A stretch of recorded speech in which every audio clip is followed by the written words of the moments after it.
You could call it the Macho Man's Little Helper, the latest performance-enhancing drug to sweep the nation. Banned in professional sports, testosterone injections have become a magic bullet for men looking for more energy, more muscles, even a better sex life. But for some, the side effects can be dangerously unpredictable, so much so that police departments nationwide are now cracking down on their own officers. Here's ABC's Neil Karlinski. Chris Running has bulging biceps, washboard abs, 2 homes and 4 businesses, and still has time for walks on the beach and wine with his wife Rebecca. Cheers. But he doesn't do it on his own. His secret, a little vial he injects into his leg twice a week, a tiny dose of the male hormone, testosterone. I couldn't run 4 companies at the pace I run without this program. Flat out. He is part of a new generation, a driven, successful man who doesn't mind shooting up to get an edge and stay young. In less than 3 years, he says testosterone has transformed him, stripping away 30 pounds of fat, building muscles that he never had, and sharpening his mind to the point that he says he has an absolute edge over the next guy. Successful business people want to be more successful. And I think if they knew how effective testosterone could be for them to have even more of an edge, they would be all over it. T, as it's sometimes called, has quietly moved from the drug of shame in sports to something marketed by some doctors as a virtual fountain of youth for middle-aged men. Prescriptions have doubled in the last 6 years. You might have a treatable condition called low testosterone or low T. But there are possible side effects: blood clots, prostate cancer, impatience, and aggressive behavior. And it's that last side effect that is now setting off alarm bells in, of all places, some of the nation's largest police departments. It can basically cause you to make rash decisions, get angry, and when you're talking about someone who's carrying a gun, that's a pretty dangerous situation. Reporter Amy Britton with the Star-Ledger of Newark uncovered a startling case.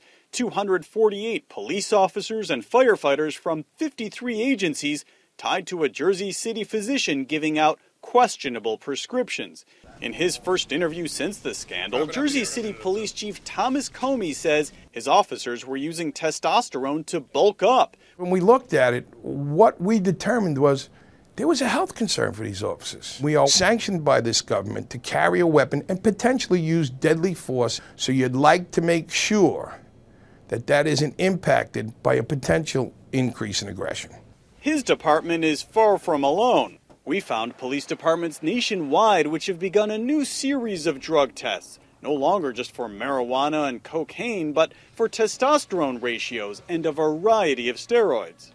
Amy Britton found a common theme among officers. We found that there was almost a sense of a need to feel stronger, faster, to have a better sex drive, to feel better about yourself. Testosterone is a naturally occurring hormone which diminishes with age. But here's the tricky part. Researchers we spoke to say normal testosterone levels fall into an incredibly vague 1,000-point scale.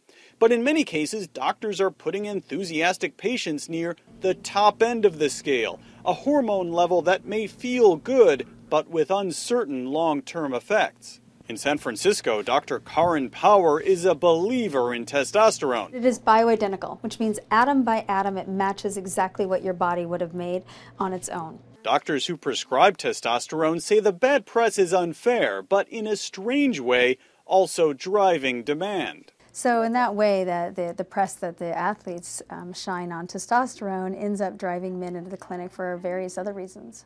Yet the New England Journal of Medicine finds that only about 2% of men over 40 should be getting any boost at all. It's a statistic that some T users strongly disagree with. You know, why not feel as good as you can possibly feel? And I think it's quite as simple as that. So if I have to, at some point, start taking growth hormone because it'll help me feel better and stay, more fit and perform better, whatever that might mean at, whatever age I'm at, then I'll certainly do that. A performance-enhanced lifestyle banned on the playing field, growing strong everywhere else.